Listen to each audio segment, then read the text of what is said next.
Hero ഫോറിനിൽ പോയി ഒരു call taxi ഓടിച്ചുകൊണ്ടിരിക്കുകയാണെങ്കിലും അവൻക്ക് അവന്റെ ഫാമിലിയെ വല്ലാതെ മിസ് ചെയ്യുന്നുണ്ട്. വേറൊരു ഭാഗത്ത് അവന്റെ കുടുംബവും അവനെ ഒരുപാട് മിസ് ചെയ്യാണ്. എന്തിനാണ് ഹീറോ ഇത്രയും കഷ്ടപ്പെട്ട് ഫോറിനിൽ പോയി ജോലി ചെയ്യുന്നതെന്ന് വെച്ചാൽ ഹീറോനെ സംബന്ധിച്ചിടത്തോളം ഉള്ളതും വെച്ച് നല്ലപോലെ ജീവിക്കുക, അതായിരുന്നു അവന്റെ കൺസെപ്റ്റ്. അങ്ങനെ അവന് സമ്പത്ത് എന്ന പേരുള്ള ഒരു കോടീശ്വരന്റെ വീട്ടില് ഡ്രൈവറായിട്ട് ജോലി ചെയ്തുകൊണ്ടിരിക്കുകയാണ്. സമ്പത്തിന്റെ ഭാര്യയും ഹീറോയിനോട് ഒരു ജോലിക്കാരൻ എന്ന രീതിയിലല്ല നല്ല പോലെയാണ് പെരുമാറിക്കൊണ്ടിരിക്കുന്നത്. ഹീറോയിൻ ആണെന്ന് വെച്ചാൽ ഒരു വലിയ വീട്, കാറ് അങ്ങനെയൊക്കെ സ്വപ്നം കാണുന്ന ഒരു സ്ത്രീയാണ്. അതിനു വേണ്ടിയിട്ട് അവള് ഒരു കുടുക്കെടുത്ത് അതിൽ പൈസ ഇട്ട് സേവ് ചെയ്യുന്നുണ്ട്, വലിയ വീടും കാറൊക്കെ വാങ്ങിക്കാനായിട്ട്. ഇത് കണ്ട ഹീറോയും ഇത്രയും പൈസ കൊണ്ടൊന്നും വലിയ വീടും കാറൊന്നും വാങ്ങാൻ പറ്റില്ല എന്ന് അവളോട് പറയുമ്പോ അവള് ദേഷ്യപ്പെട്ട് അവിടെ നിന്ന് പോകുന്നുണ്ട്. എന്നാലും തന്റെ ഭാര്യയുടെ ആഗ്രഹം നിറവേറ്റി കൊടുക്കാന്ന് വിചാരിച്ചവനാന്ന് വെച്ചാല് മരം കൊണ്ടൊരു ചെറിയ വീട് ഉണ്ടാക്കുന്നുണ്ട്. ഇത് കണ്ട ഹീറോയിനും ഇതൊക്കെ ഒരു വീടാണോ എന്ന് ചോദിച്ച് അവിടെ നിന്ന് ദേഷ്യത്തോടുകൂടെ പോകാണ്. ഹീറോന്റെ അനിയത്തിയുടെ മകൾ ഒരു വലിയ കുട്ടിയായി എന്നും പറഞ്ഞൊരു ഫംഗ്ഷനിലേക്ക് വരെ ക്ഷണിക്കുന്നുണ്ട്. പെട്ടെന്ന് പറഞ്ഞുകൊണ്ട് തന്നെ അവർക്ക് ഒരു 5000 രൂപ മാത്രമേ ഉണ്ടാക്കാനായിട്ട് പറ്റുള്ളൂ.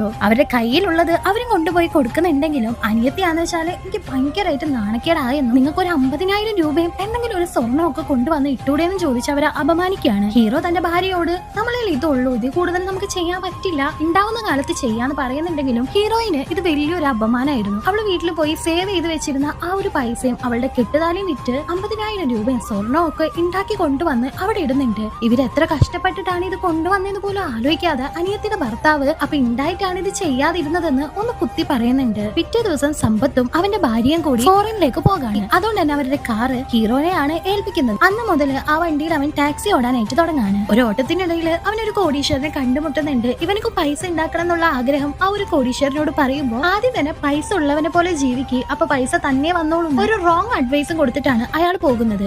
അതുകൊണ്ട് തന്നെ ഹീറോയും ഇനി അങ്ങനെ ജീവിക്കാമെന്ന് കരുതുന്നുണ്ട്. തന്റെ ഭാര്യയെയും മകനെയും കൂട്ടിക്കൊണ്ട് അവൻ വലിയ ഹോട്ടലിൽ പോയി ഫുഡ് എല്ലാം കഴിക്കുന്നുണ്ട്. പിറ്റേ ദിവസം മുതൽ ആ പൈസ ഉണ്ടാക്കാൻ വേണ്ടി രാവിലെ തന്നെ എണീറ്റ് അവൻ ജോലിക്ക് പോകും. രാവെന്നോ പകലെന്നോ ഇല്ലാതെ അവൻ ഇപ്പോൾ ടാക്സി ഓടിക്കൊണ്ടിരിക്കുകയാണ്. ഇപ്പൊ പഴയ പോലെ അവന്റെ ഫാമിലി ആയിട്ട് മിങ്കിൾ ആവാനായിട്ട് അവർക്ക് സാധിക്കുന്നില്ല.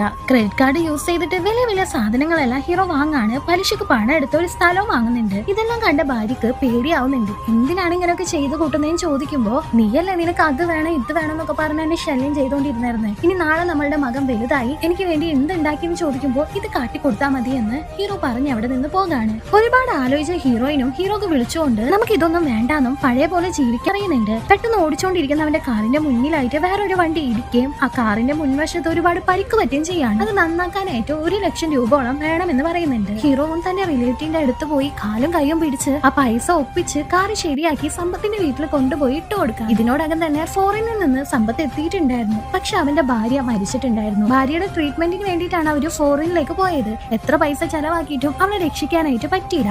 അതുകൊണ്ട്